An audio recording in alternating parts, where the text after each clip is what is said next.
Punishment, Buddy repeated nervously, out of sync, and out of tune from the rest of the chorus of foxes, delivering that word with equal parts concern and passion.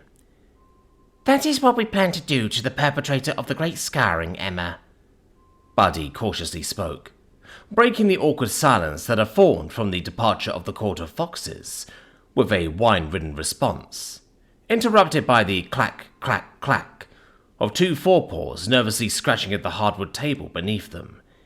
That is, of course, assuming the perpetrator is delivered to us alive.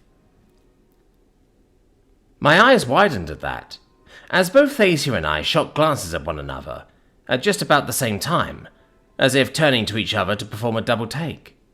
Wait, what? I thought the Academy would have wanted to deliver the perp to you alive. I attempted to clarify, not yet bringing the existence of Eleanor into the equation, the revelation of which I knew would muddy the waters of this conversation, and the eventual case I felt was gearing up to be made. Buddy paused, and inexplicably craned his head upwards, towards the ceiling that had suddenly changed from a grand dome, reminiscent of some of the great revivalist structures back home, to yet another dark and endless void. His eyes seemed to be focused on something in that inky abyss, mimicking the owl's movements during our long-winded back and forths. And just like the owl, he didn't even so much as blink. His pupils remained locked onto whatever was lurking in the darkness, a mystery entity invisible to all the suit's sensors. It was only after a solid minute did he finally regain eye contact with me, his eyes radiating back pure dread. Dead or alive, this is a matter dictated not by the library, but by those bound by duty to bring the perpetrator to us. I assume you recall the librarian's earlier conversations regarding the library's lack of investment in the world outside its domain, correct? Yeah, I replied quickly. It was heavily inferred by rule number 1, I continued, second-guessing myself mid-sentence, prompting me to turn towards the Evie for confirmation. Sure enough, the virtual intelligence quickly brought up a transcript of that very conversation, and right there, highlighted for extra effect, was a brief excerpt dispelling any shortcomings of my memory. More specifically, it was touched on right before rule number 1 of the library. I paused before realizing where Buddy was going with this. I'm assuming the library has some sort of an extradition deal set up because of this policy, huh? Buddy, seemingly satisfied, responded with a single nod before continuing. There was once a time when such a thing wasn't necessary. Indeed, there was once a time when respect went both ways, when none entertained the concept of breaching that unspoken promise, when the eternal sanctity of the library and its contents was universally respected, he continued, before reaching for a previously unseen book, one that Evie confirmed wasn't on the table just a moment prior. However, that point in time has long since passed, and through the actions of a self-purported desperate few, came with it a necessity to adapt to the newfound realities of a hostile world. The systems of punishments were birthed as a result, and to better provide context for your question, a treaty was drafted between the powers outside the library's domain and the library itself. This treaty outlined the obligations that are expected from the host of the library's corporeal entrance. Chief among these obligations is a simple premise, a guarantee that the host realm must extradite all those who violate the library rules, deferring their fate to the library without question. There have, however, been multiple recorded instances where a perpetrator is brought in dead rather than alive, a result of factors beyond the control of those responsible for this task. This is why, prior to the discussion of the matter of punishment, I made mention of the potential of death. As the matter of punishment rests completely on the state of the perpetrator when they arrive through the threshold, Buddy explained succinctly, or at least what I assume was succinct, given the fact that with each sentence that passed, another book seemed to manifest right underneath his paw, creating a literal pile of books that probably all related to the information he was delivering. Right, I managed out with a nervous sigh. Okay, this puts things into a whole new perspective, I continued, speaking to no one in particular, as I leaned back against my seat, taking a breather to reflect on this newfound development. Death. Despite all my preparation, despite all my personal fortitude, confronting it always felt so off. Moreover, the likelihood of death hitting someone you knew, as much as you hated or disliked them, was just something I found difficult to reconcile with. The potential end to the Blue Thing's life wasn't something I'd been expecting. A life that was questionable at best and scummy at worst, but a life nonetheless. I disliked the discount kobold. Heck, I would have gladly punted him if I had the chance. But it wasn't like I'd ever really go through with it. More importantly, it wasn't like I'd ever want him to die. There were practical reasons for saving his skin, sure, but now, the circumstances have fundamentally shifted, changing from a mission focused on preventing a potential punishment and reassignment to preventing the potential loss of a life. Getting Eleanor through those doors before the Academy or the Nexus could get their hands on him was imperative now. So, what if the perp makes it? I finally managed out after that lull of silence. What if they make it through those doors? I pointed at the set of doors that had, surprisingly, always remained somewhere in view, despite all of the changes that had occurred within the library up to this point. What then? What can a violator, this rule breaker in particular, expect? I continued.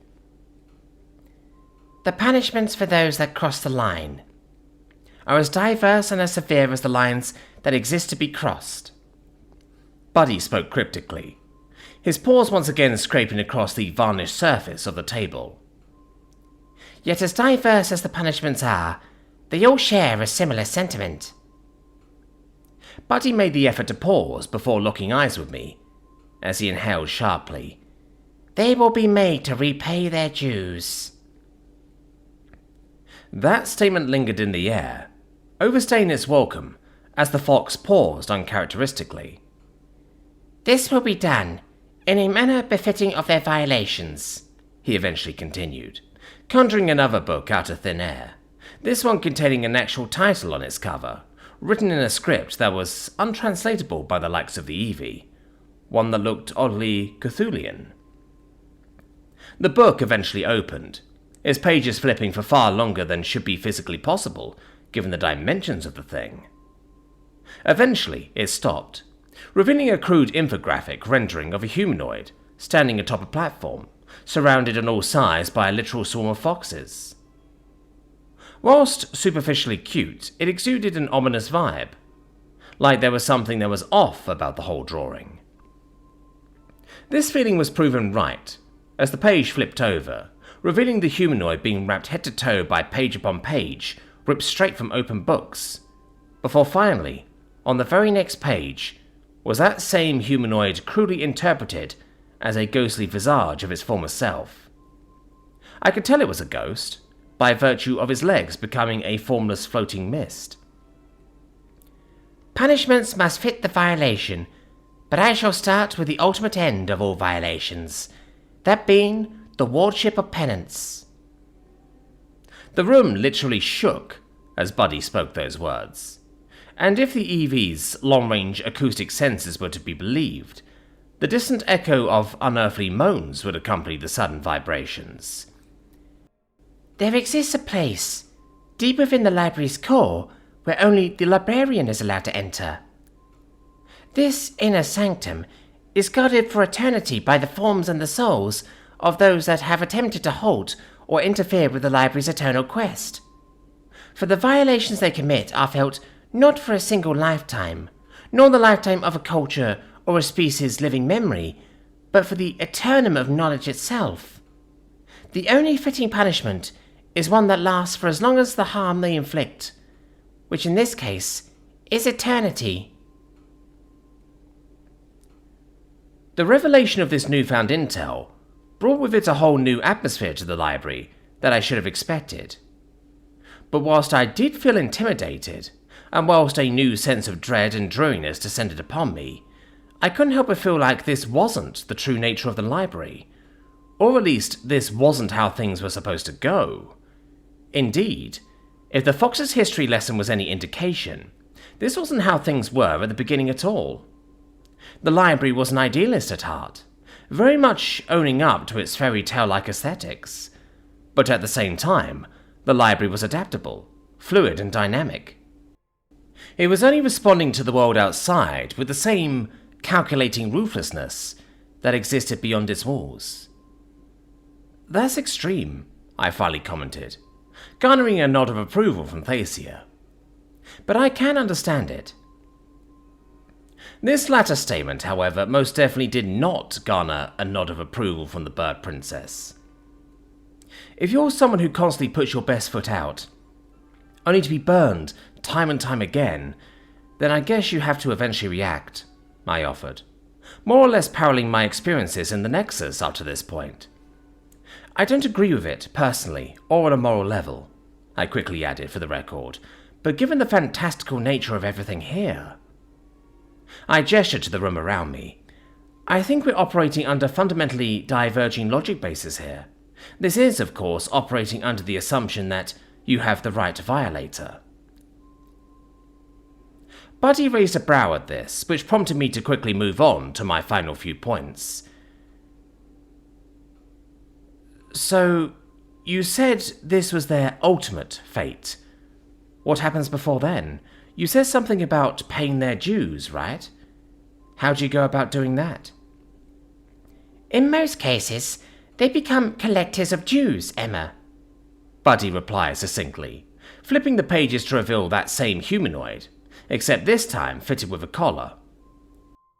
A crude arrow, drawn in what seemed to be crayon of all things, pointed to the collar, before linking up with more annotations matching the same mystery language that matched the front cover of the book.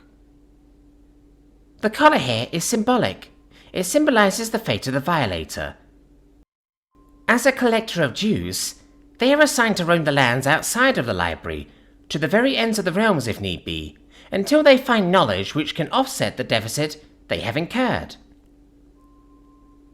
The explanation, whilst simple and straightforward, was laden with as much ominous mystique as the rest of the dark side of the library seemed to be steeped in. "And what if their dues are, unreasonably high, like the purpose of the latest scarring?" I quickly asked. Buddy's eyes darkened even further at that, as he pointed to a word on the page that remained untranslatable. "Collectors of dues have no set time limit to their quest. In fact, some of the very first collectors still roam the lands, having done so since the formation of the Nexus itself." That answer hit hard. Knowing that somewhere, out there, were what were effectively immortals bound to this singular task, for what was probably an impossible to accomplish quest. I didn't know what was worse now. Becoming a library ghost guard, or becoming a collector, forced to roam the lands for eternity. Either way, that was a fate that seemingly awaited Eleanor if the Nexus got their way. That or he would simply be offed. Which was probably more than likely to happen, given the fact that the Academy would rather tie up all loose ends, rather than let the library dig further into the issue. "Right," I managed out with a sigh. "I think there's just two more things I'd like to ask, if that's all right." Buddy nodded tentatively, urging me to continue. "In the case the perp arrives dead, how exactly do you collect their dues?" "Simple, Emma. The burden of collection falls upon their next of kin or their estate," Buddy explained simply, not once elaborating further. I nodded tentatively at that before pressing on. "So, with all of that being said, is there a trial or a proceeding or something? I mean, supposing the perp is brought alive, I'm sure you have a means of ascertaining their, guilt or innocence, right?" Buddy nodded affirmatively, flipping the pages to reveal that infographic humanoid again, except this time he seemed to be on an elevated platform, suspended above a white void with fox-like eyes and ears. along with several owls hovering around him. In a similar fashion to how the library ascertains veracity, so too will it ascertain the guilt of an individual by the divination of their memories. My eyes lit up, as my mouth hung agape with joy upon that revelation. That was the Nexus's game all along. They were planning to deliver Eleanor dead with all evidence pointing straight to him, because if he was alive, then they'd be utterly screwed. He'd have memories of Maltori and all of his illicit dealings. This was my chance to clear Eleanor of his crimes and strike back at the Black Robe at the same time. That was, of course, assuming there were no other magical shenanigans going on outside of that contract. In which case... So, is there anything else about this trial? Do you just read their minds, or...? I trailed off, allowing Buddy to fill in the blanks. Typically speaking, those that bring the supposed perpetrator in are capable of speaking for or adding to the context of the perpetrator's actions. In many cases, Nexian authorities defer all judgment to the library with not a word added. However, in times before the Nexus, in the wild times, many a bounty hunter and adventurer would have their word heard on the delivery of their captive. Buddy once more paused, as if realizing just what I was implying by inference. Emma, are you suggesting... I guess the library's about to get a blast from the past then. A taste of the wild times, you could say. As I'm your bounty hunter, and I'm about to bring you the truth about this supposed perp, and the conspiracy surrounding this whole thing. The library began once again creaking and shaking, the rattling even affecting the table, and the fox that sat politely atop it. About the same time, Buddy began craning his head up to the ceiling, that once more vanished into a sea of darkness, and just like clockwork, he looked back down with a look of dread before responding simply and frankly, "You are serious about this assertion, Emma?" I nodded once in response. "Yes." "Then the matter is settled. There shall be no ceremony or fanfare for your sake. The library shall observe and react accordingly." The Transgression Academy for the Magical Arts. The Armourer's Workshop. Local time 20:45 hours. Emma. We left the library behind with a very confused fox and a promise of a bounty that the library hadn't experienced in tens of millennia. This was, however, emphasized to be a very informal arrangement, as such a thing hadn't been observed in so long, and so much leniency had already been given to me in particular, that the issuing of a new library-derived bounty was just a step too far even for the dynamic library. But instead of heading immediately to Eleanor's room, I decided to pay a visit to a certain someone who could help in providing a bit more context to this story. I was now on a direct course to defending the small blue thing. A blue thing that had clearly been hesitant on revealing the whole picture to me, if that burnt scrap of paper was any indication of his reluctance. If I was to have any hope of representing him in the court of foxes and owls, I need some context into that final piece of the puzzle, which led me to the only man who I knew could help unburn the scrap of paper to reveal contents hidden within. A certain man who had revealed himself to be a skilled artificer, and someone who was well versed in restoring the broken and the run down. A certain man who was more forthright than anyone at the Academy so far. An armoured giant that I knew would be more than happy to provide a helping hand. "I apologize for being unable to produce a restorative spell capable of undoing such damage, Emma," Thacia spoke under a harsh breath, just as we arrived at the long corridor leading to the armory. "Don't sweat it, Thacia," I spoke reassuringly. "Like I said, you've done a heck of a lot already. Don't go stressing over stuff that you haven't learned about yet, okay?" I offered once more, prompting the princess to simply nod in response. We both went silent as several golems approached us. Thankfully, I recalled what Sorosar told me, and after a few words exchanged, they led me wordlessly down the hall and back into his workshop. "Thacia, do you have a heat dissipation spell or something? I quickly asked, just before we arrived. Yes, I do. Why? You might want to put one up. Make it as powerful as you can possibly make it, I warned, as Thacia took a good few steps back just in case. Alert! Localized surge of mana radiation detected. 450% above background radiation levels.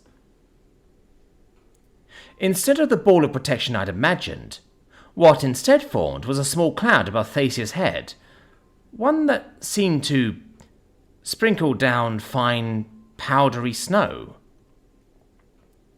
I cocked my head at that, prompting the princess to respond without missing a beat. This is more effective than it looks, Emma. Suffice it to say, my warnings proved to be on point, because the opening of those two doors was marked by a rush of steam that filled the hallway. This was followed by what I could only describe as another grand entrance, befitting of both the armourer's Nexian origins, but also his very eclectic set of hyperfixative interests.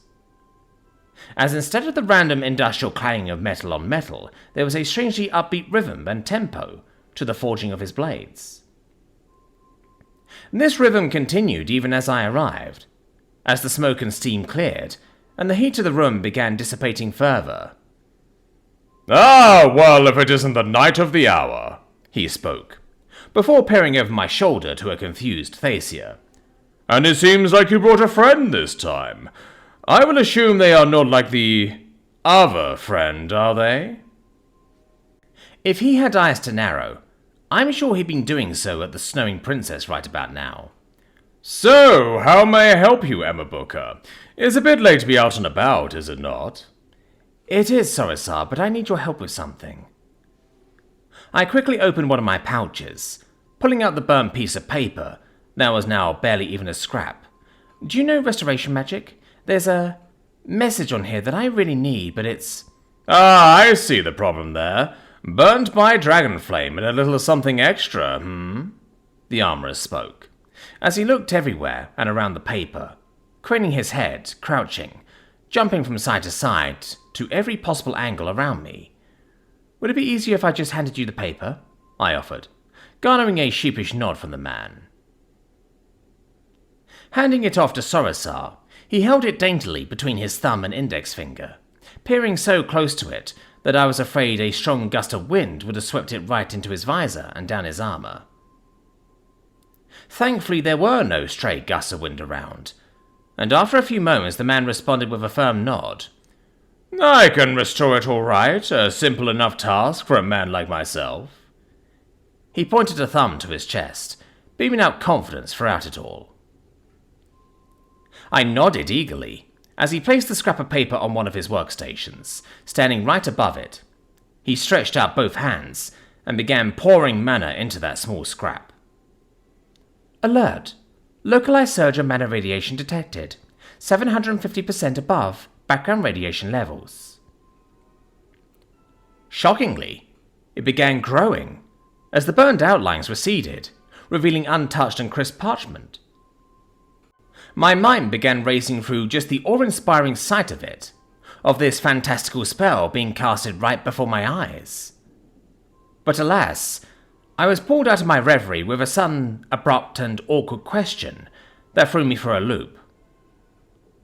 "Ah, the lofty pursuits of young love never ceases to amaze," the man spoke out of the blue, prompting me to stutter out an immediate response.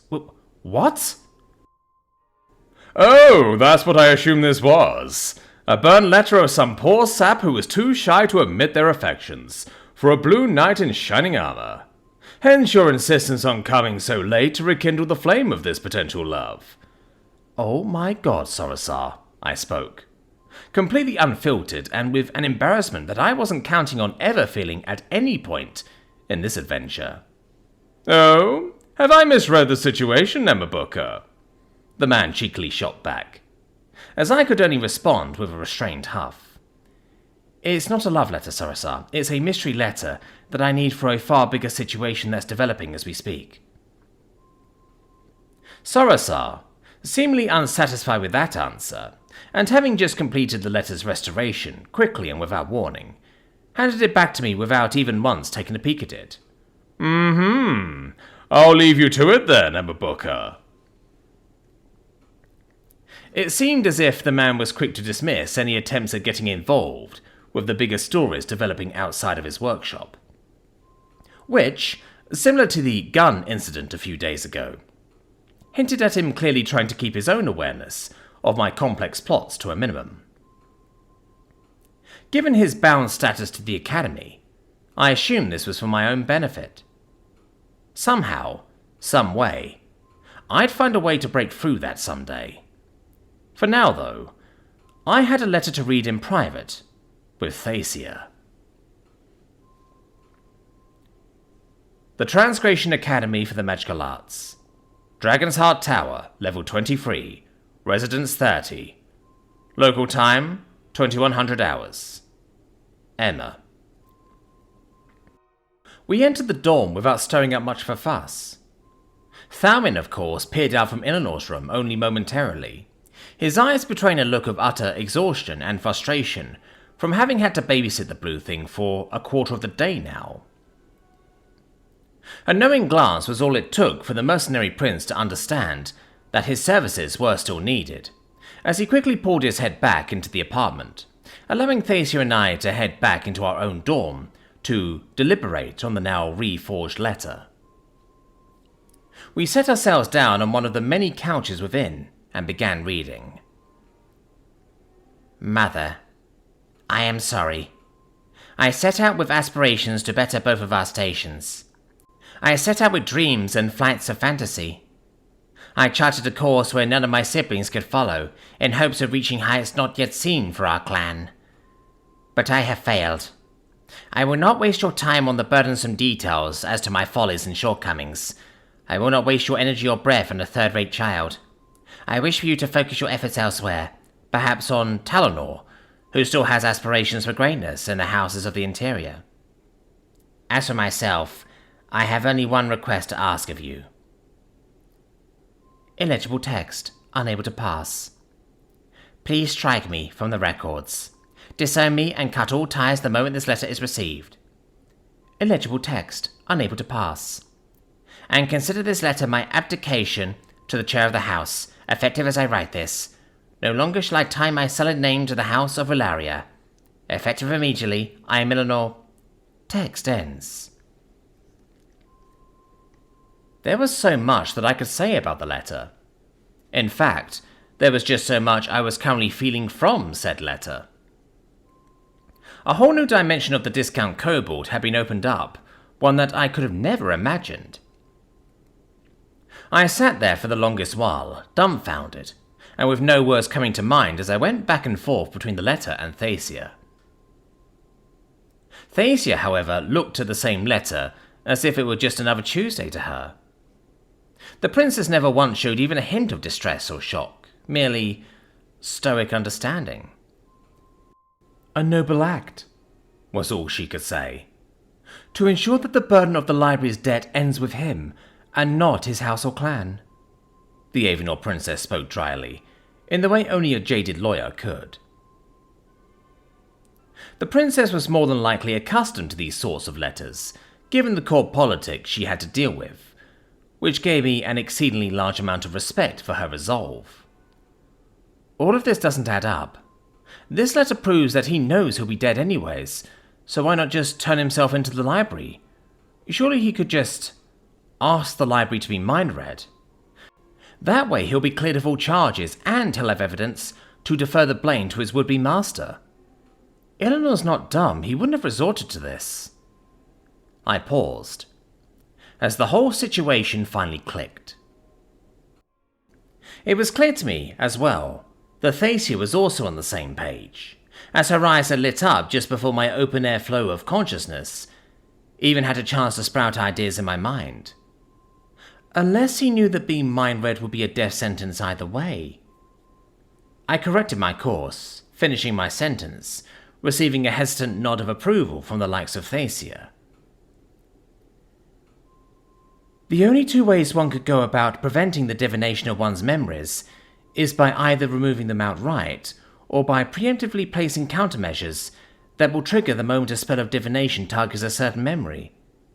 Given that Eleanor was able to describe to you in vivid detail Maltori's involvement, I am inclined to believe the latter precautions are in place, Emma. But why didn't it trigger when he mentioned the damning details of his involvement with Maltori?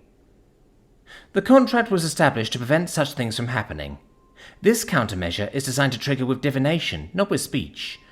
With the contract gone, I assume that measures were already put in place to remove any and all evidence of involvement with Professor Maltori, which means that all one is left with are the empty words of a Venerian, one that divination cannot even vouch for.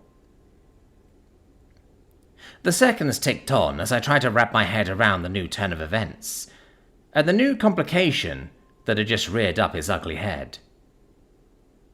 We still don't have any other option, I announced.